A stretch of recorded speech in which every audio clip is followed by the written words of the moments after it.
స్థానిక సంస్థల ఎన్నికలపై తెలంగాణ ప్రభుత్వం ఫోకస్ చేసింది.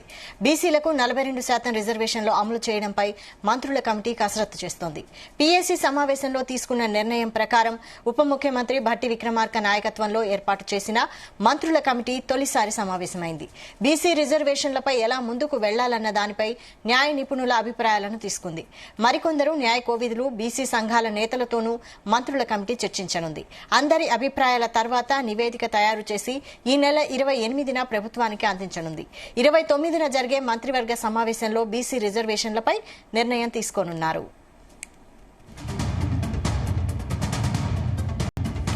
దీనిపై మరిన్ని అప్డేట్స్ మా ప్రతినిధి సతీష్ అందిస్తారు. సతీష్. వైశాలి, కొద్దిసేపటి క్రితమే ప్రజాభవన్ లో డిప్యూటీ సీఎం మల్లు భట్టి విక్రమార్క నేతృత్వంలో కేబినెట్ సబ్ కమిటీ కూడా భేటీ అయింది. మరి ఇప్పటికే ఇటు బీసీలకు 40% రిజర్వేషన్ల అంశంపై కూడా ఈ కమిటీని కూడా నిన్న వేయడం జరిగింది. ఇటు పీఏసీ మీటింగ్ లో అందరితో చర్చించిన తర్వాత ఇటు సీఎం రేవంత్ రెడ్డితో పాటు మంత్రులు, ఎమ్మెల్యేలతో చర్చించిన తర్వాత మరి బీసీలకు స్థానిక సంస్థల్లో 40% రిజర్వేషన్ల అంశంపై మరి కల్పించే అంశంపై మరి సాధ్యాలు ఎంతవరకు సాధ్యమైతే దానిపై కూడా మరి నిన్న సీఎం రేవంత్ రెడ్డి ఇటు మంత్రులకు, ఎమ్మెల్యేలందరూ కూడా దిశానిర్దేశం చేశారు. మరి ఈ నేపథ్యంలోనే కేబినెట్ సబ్ కమిటీ కూడా వేయడం జరిగింది. మరి డిప్యూటీ సీఎం మల్లు భట్టి విక్రమార్క నేతృత్వంలోని ఈ కమిటీ కూడా కొద్దిసేపటి క్రితమే భేటీ అయింది. మరి ఈ సమావేశానికి కమిటీ మంత్రులు ఉన్నటువంటి ఉత్తమ్ కుమార్ రెడ్డితో పాటు శ్రీధర్ బాబు, అడ్వకేట్ జనరల్ సురేష్ రెడ్డి కూడా పాల్గొన్నారు. అయితే మొదటి నుంచి కూడా ఇటు తెలంగాణలో కాంగ్రెస్ గవర్నమెంట్ ఏర్పడిన తర్వాత మరి బీసీలకు 40% రిజర్వేషన్ ఇస్తామని చెప్పారు. మరి అనుకున్నట్టుగానే ఒకవైపు అసెంబ్లీలో బిల్లు కూడా పాస్ చేశారు, మరోవైపు ఆర్డినెన్స్ కూడా తీసుకురావడం జరిగింది. 2018 పంచాయతీరాజ్ చట్టాన్ని కూడా సవరణ కూడా చేయడం జరిగింది. కాబట్టి మరి ఈ నేపథ్యంలో మరి ఎంతవరకు సాధ్యం అవుతుంది? స్థానిక సంస్థలకు ఎన్నికలకు ఇప్పటికే ఇటు హైకోర్టు కూడా సెప్టెంబర్ 30 వరకు మాత్రమే గడువించిన నేపథ్యంలో మరి ఈ లోపు ఈ కమిటీ కూడా ఒక నివేదిక ఇవ్వనుంది. అంటే ఎంతవరకు సాధ్యం అవుతుంది, మళ్ళీ ఎవరైనా కోర్టుకు వెళ్తే మరి పరిస్థితి ఎలా ఉంటుంది అనేపై కూడా మరి ఈ కమిటీ కూడా నిగ్గు తేల్చనుంది. మరి ఈ నేపథ్యంలోనే ఈ రోజు డిప్యూటీ సీఎం మల్లు భట్టి విక్రమార్క నేతృత్వంలో కూడా కమిటీ భేటీ అయింది. మరి ఈ కమిటీ కూడా ఈ నెల 25 లోపు కూడా ఒక రిపోర్ట్ ఇవ్వాల్సి ఉంటది. మరి ఈ నెల 29న కూడా సెక్రటరియట్ లో సీఎం రేవంత్ రెడ్డి నేతృత్వంలో కూడా కేబినెట్ భేటీ కూడా ఉంది. కాబట్టి మరి ఆ భేటీలో కూడా నిర్ణయం తీసుకొని మరి స్థానిక సంస్థలకు వెళ్లాలని కూడా రాష్ట్ర ప్రభుత్వం ఇప్పటికే భావిస్తుంది. ఇప్పటికే ఇటు జిల్లా కలెక్టర్లకు, పంచాయతీరాజ్ శాఖ అధికారులకు కూడా ఒక స్పష్టమైన ఆదేశాలు వెళ్ళాయి.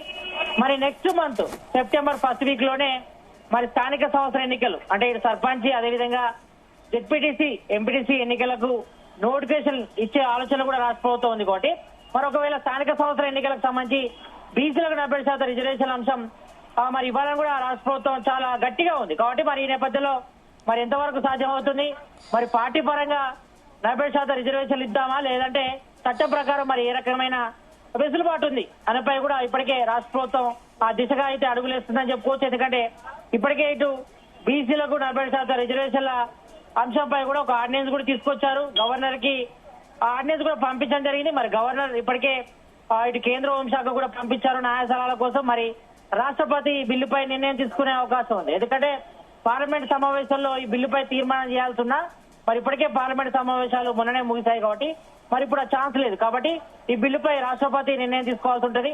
మరి ఈ విషయంలో మాత్రం కేంద్ర ప్రభుత్వం కొంతవరకు మొఖాలు అడుపెడుతుందనే విమర్శ కూడా కాంగ్రెస్ నేతలు చేస్తున్నారు. కాబట్టి ఈ నేపథ్యంలో మరి స్థానికంగా మరి రాష్ట్ర ప్రభుత్వం బీసీలకు 40% రిజర్వేషన్లు ఇచ్చే అవకాశం ఉందా లేదా, ఉంటే ఏ రకంగా చేయాలి, మరి దీనికి చట్టం ఏం చెప్తుంది, అదేవిధంగా ఆయన వెసులుబాటు ఉందా లేదా, మరి ఆర్డినెన్స్ కూడా తీసుకొచ్చారు. కాబట్టి ఈ నేపథ్యంలో మరి రాష్ట్ర ప్రభుత్వం మరి స్థానిక సంస్థల ఎన్నికలు నిర్వహించేందుకు కూడా సిద్ధమవుతున్న నేపథ్యంలో మరి ఒకవేళ బీసీలకు 40% రిజర్వేషన్ ఇచ్చి ఒకవేళ ఎలక్షన్ పోతే మాత్రం ఎవరైనా హైకోర్టులో కానీ సుప్రీంకోర్టులో కానీ కేసు వేస్తే మాత్రం మళ్ళీ మోడీకి వస్తుంది. కాబట్టి ఈ నేపథ్యంలో మరి దీనిపై న్యాయ నిపుణుల కమిటీ కూడా వేశారు.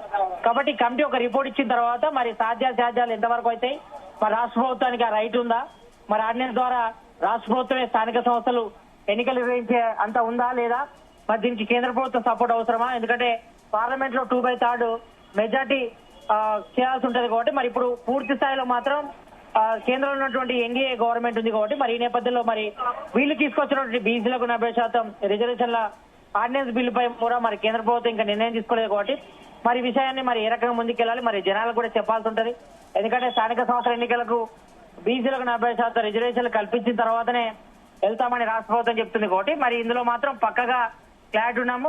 మరి ఒకవేళ సాధ్యం కాకపోతే మాత్రం పార్టీ పరంగా 40% బీసీలకు సీట్లు ఇవ్వాలని కూడా రాష్ట్ర ప్రభుత్వం కూడా యోచిస్తుంది. మరి ఈ నేపథ్యంలో వీటన్నిటిపై కూడా కూలంకషంగా ఈ కమిటీ కేబినెట్ సబ్ కమిటీ కూడా భేటీ జరుగుతుంది. మరి ఈ నెల 25 లోపు కూడా ఒక రిపోర్ట్ ఇస్తుంది. ఆ రిపోర్ట్ లో కూడా తేలిన తర్వాత ఈ నెల 29న కేబినెట్ భేటీ కూడా ఉంది కాబట్టి ఆ కేబినెట్ భేటీలో కూడా నిర్ణయం తీసుకొని మరి స్థానిక సంస్థల ఎన్నికలు కూడా పోవాలని కూడా రాష్ట్ర ప్రభుత్వం భావిస్తుంది కాబట్టి ఈ భేటీ అనేది కూడా చాలా కీలకంగా మారిందని చెప్పుకోవచ్చు. Right sir.